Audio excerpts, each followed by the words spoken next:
Assalamualaikum warahmatullahi wabarakatuh. Perkenalkan, nama saya Faiza Yania Yasmin dengan NIM 230111446. Di sini saya akan menjawab pertanyaan soal ujian akhir semester mata kuliah manajemen strategik. Soal yang pertama yaitu, pada proses manajemen strategik perlu dilakukan analisis lingkungan. Kapan waktu terbaik untuk melakukan analisis lingkungan tersebut? Jelaskan. Dalam proses manajemen strategik, analisis lingkungan merupakan salah satu langkah penting guna memahami kondisi internal dan eksternal suatu organisasi. Analisis lingkungan itu sendiri merupakan teknik strategis yang digunakan untuk mengidentifikasi semua faktor internal dan eksternal yang dapat mempengaruhi keberhasilan perusahaan atau organisasi. Nah, kapan kita melakukan analisis lingkungan ini?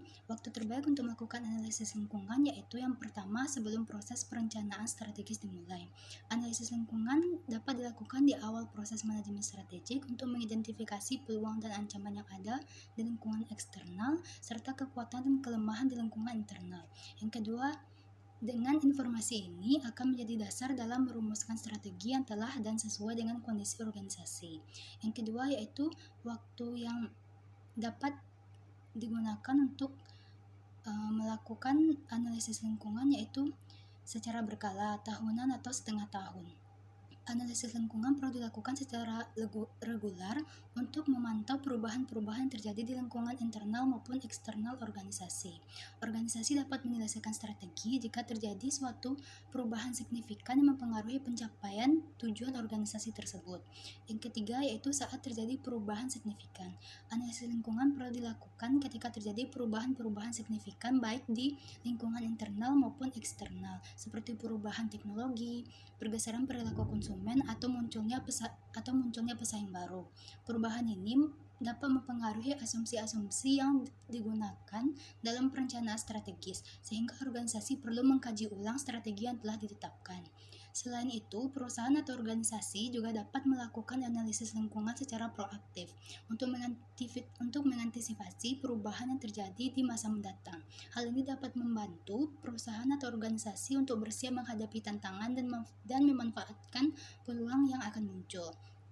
Dengan melakukan analisis lingkungan di waktu yang tepat, organisasi dapat memperoleh informasi yang terkini dan akurat untuk merumuskan strategi yang efektif dan responsif terhadap perubahan. Selanjutnya yaitu soal nomor 2, tahapan keempat dari proses manajemen strategik adalah mengimplementasikan dan mengeksekusi strategi.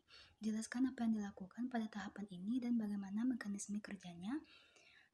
Tahapan yang keempat dalam manajemen strategik yaitu mengimplementasikan dan mengeksekusi strategi, yaitu tahapan tentang bagaimana manajemen mewujudkan strategi dan kebijakan yang sudah disusun sebelumnya. Implementasi strategi ini mencakup 3 poin, yaitu pengembangan program yang berkaitan dengan serangkaian aktivitas yang diperlukan dalam penyelesaian perencanaan.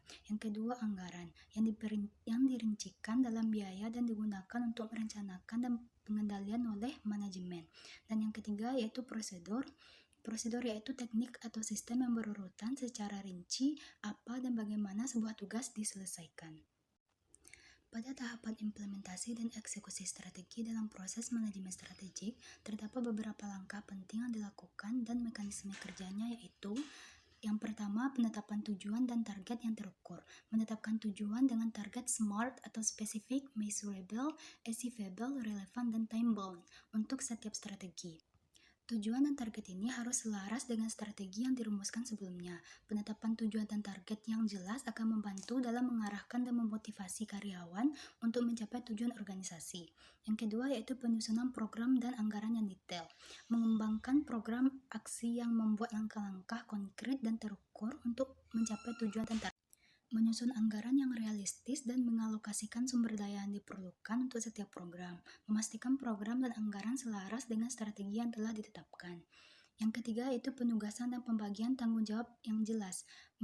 Menetapkan individu atau tim yang bertanggung jawab untuk melaksanakan setiap program. Memastikan setiap individu atau tim memiliki kompetensi dan sumber daya yang memadai. Mengkomunikasikan tugas dan tanggung jawab dengan jelas kepada semua pihak yang terlibat. Yang keempat yaitu pemberian dukungan dan pemberdayaan. Karyawan yang terlibat dalam Implementasi strategi harus diberikan dukungan dan pemberdayaan yang mereka butuhkan untuk menyelesaikan tugasnya dengan sukses. Dukungan ini dapat berupa pelatihan, sumber daya, otoritas untuk membuat keputusan. Yang kelima yaitu komunikasi dan koordinasi yang efektif. Membangun komunikasi yang terbuka dan transparan antar semua pihak yang terlibat dalam implementasi strategi. Yang keenam yaitu pemantauan dan evaluasi kerja. Memantau kemajuan pelaksanaan program secara berkala dengan menggunakan indikator kinerja yang terukur, melakukan evaluasi terhadap efektivitas program dalam mencapai tujuan dan target, mengidentifikasi hambatan, dan melakukan penyelesaian dan penyesuaian yang diperlukan untuk meningkatkan kinerja program. Mekanisme yang ketujuh yaitu penyesuaian dan perbaikan strategi. Berdasarkan hasil pemantauan dan evaluasi, melakukan penyesuaian terhadap strategi dan program jika diperlukan. Memperbarui tujuan dan target jika terjadi perubahan kondisi baik di lingkungan internal ataupun eksternal. Belajar dari pengalaman dan menerapkan praktik terbaik dalam implementasi strategi. Itulah jawaban pertanyaan UAS manajemen strategik dari saya. Kalau ada salah saya mohon maaf. Saya sudahi dengan Assalamualaikum warahmatullahi wabarakatuh.